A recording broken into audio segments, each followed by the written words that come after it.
Hello everyone, welcome back to our channel. Today we're going to talk about something very important, and then we should have learned it when we were younger. Cash flow versus capital gain. And in our video, normally in our channel, we talk about personal finance, capital finance, side hustles, and any about investments.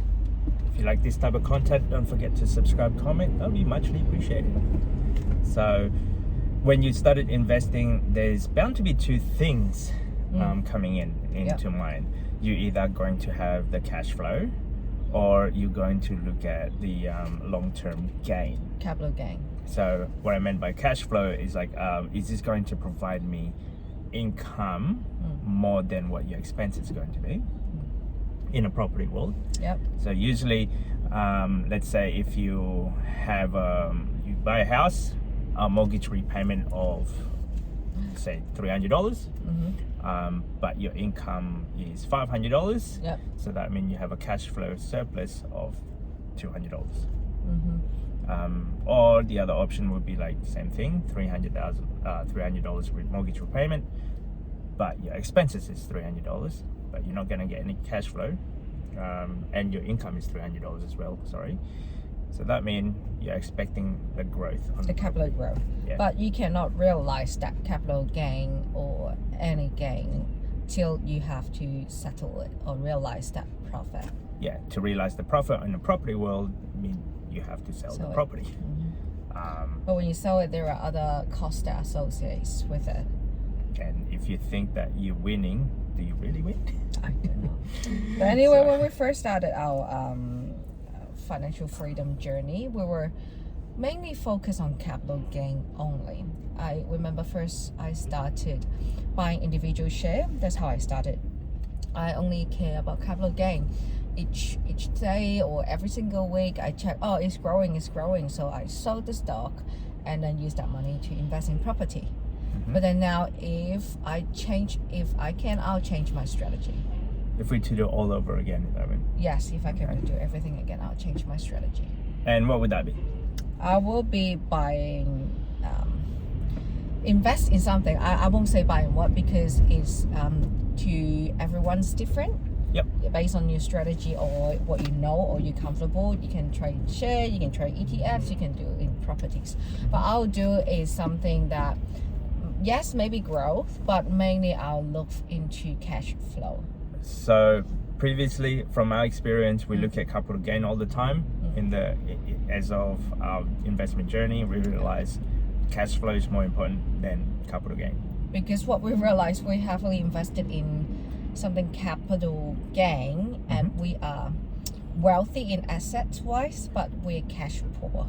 Yeah, you experience that once in a while. And then because you always have to look at your portfolio, how come, yes, our portfolio is growing, but at the same time, I don't have cash.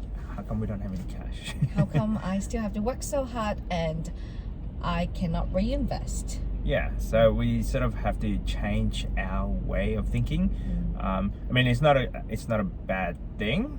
It's just a realization like, what would it be like if you receive dividends or cash flow every week of X amount of dollars, or every not month. Every week. Normally, if individual share, they pay quarterly, or so each quarter.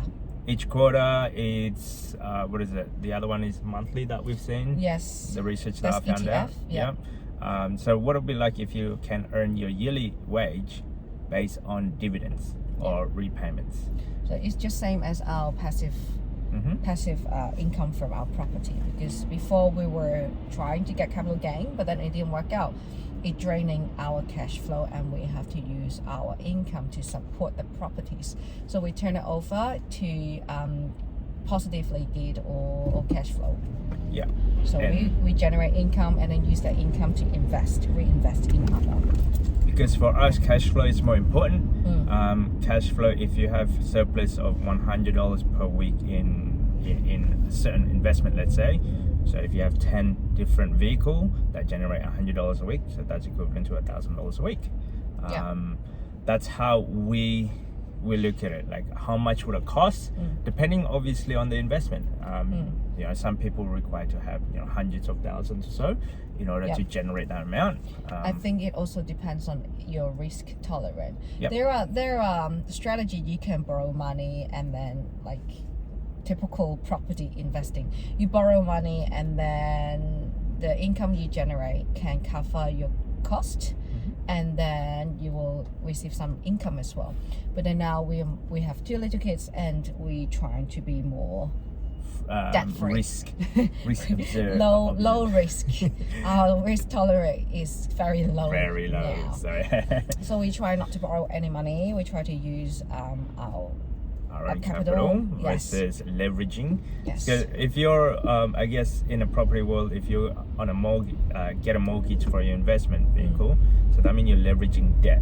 We try not to leverage debt.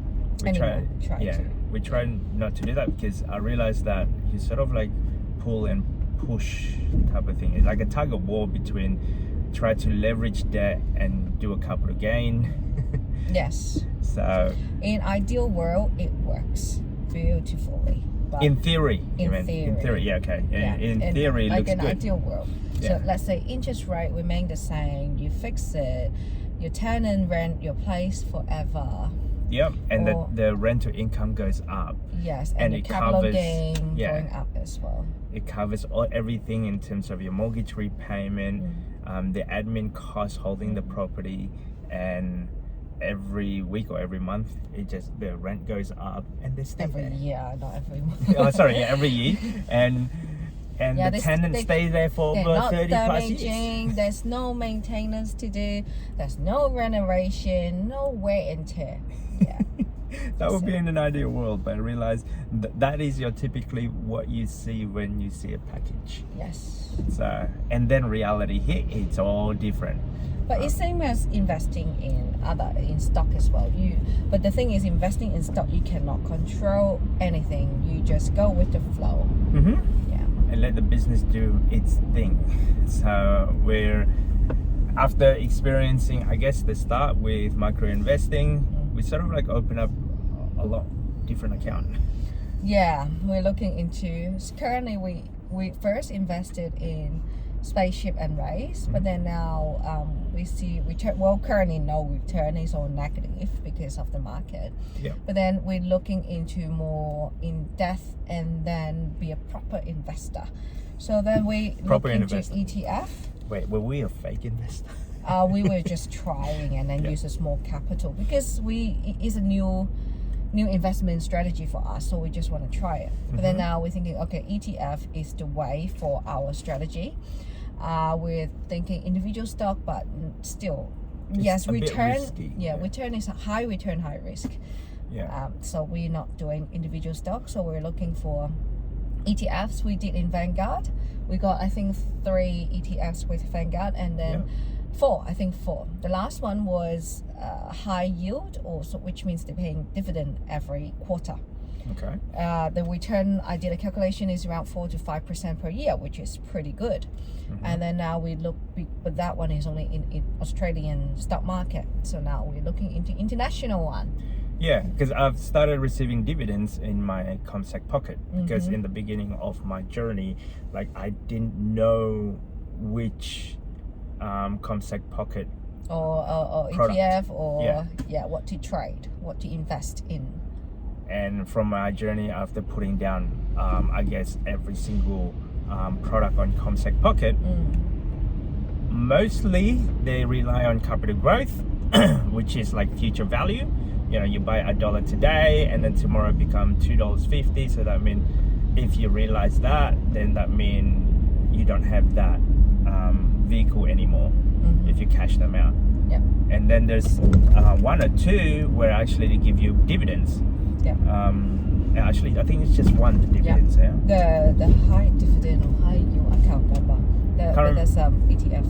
And that sort of got me thinking. I'm like, this is interesting. Everything else is, I guess, capital growth base. Whereas this particular one, it gives you dividends. Once in a while, I got a little bit of shock when they transferred money to our account. Yeah. Like, somebody transferred money. after another one, after another one. It was a very small amount. It was like Few dollar. a few dollars here and there. It's like, oh yeah, I think it's like $5 as a whole, but it's like in increments about 4 or 5 different time. I'm like, this is kind of interesting. Yes, at the moment it's only $1 or $2, but if we have 2 more 0 or 3 zeros at the back. Yeah, and that's how I look at it. If there's a vehicle that can provide you an income every month, every quarter, or every year at the very least, it's predictable that you're gonna get X amount of dollars, well, that would be a good idea. Yeah, that's why so many people they invested in heavily paid dividend stocks. Yeah. So they know they will have this income per quarter. So if you have the cash flow first, you can have the option of reinvesting, and you have the option to choose to reinvest in the same or similar investment, or you can choose to invest in something else with capital gain because you do not require those cash anymore. And on top of that, it pretty much you can realize that hey, you don't really need to work 40-50 hours anymore. Yeah, and you don't have to sell that stock. Right. And every year you're going to have the hopefully obviously growing. Yep. And that's our game plan now. It's like try to get a lot more on cash flow or dividends type of vehicle. ETFs, yep. So that way we don't both have to work and we keep on going. So the ideal world, let's say if your income is $1,000, if you can replace that with the dividends or cash flow based vehicle. Oh, my phone's dead. So there you go. If you can provide a vehicle that can generate, let's say $1,000 per week, which is about $50,000 a year. Yep. 50 plus thousand. So that means you don't have to work anymore. Yeah, that's right. So that's the concept of it. Yep. And let's say if you have $60,000 per year in cash flow, so that means you have an extra $10,000 that you can reinvest somewhere else. Somewhere else in terms of possibly be buying a capital gain vehicle, buying a property, buying a different vehicle that doesn't require you to have the cash flow injection. Correct. So I just did a calculation. If you want 1,000 is a bit too ambitious, so we start from 100. How about that? $100 per week, let's say 52 weeks. So a year you're looking, you want to get 5,200 a year dividend. Start from there, because the yield is 4% return. So you require $130,000 invest in that ETF or whatever vehicle you're investing. Yeah, we're being conservative. We're being, I guess, if we can get 4%, that's great. Yep. If we have 3, that's okay. Yeah. But if we have 5, that's even better. It's a bonus. It's a bonus. Yeah. So we're just looking at the low point, let's say. That's how we like generating it. So as a whole, our target now is to have 130,000. Yes, 130. Well, I think not that yet, but then all across these ETF or micro investment accounts, we got I think around $100,000 in there. But because they're not generating cash flow, they're generating capital gain. Currently capital loss. Capital loss at the moment.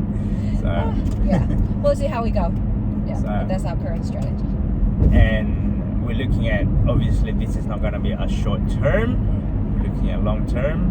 Yeah. What is a long term for you? 5 years minimum. So ideally it's 10. Ideally 10. Yeah. 10 minimum. years or higher. Minimum, yes. So that's our game plan. Yeah. So if you enjoy this, don't forget to subscribe, comment, and follow our journey. See you next time. Bye.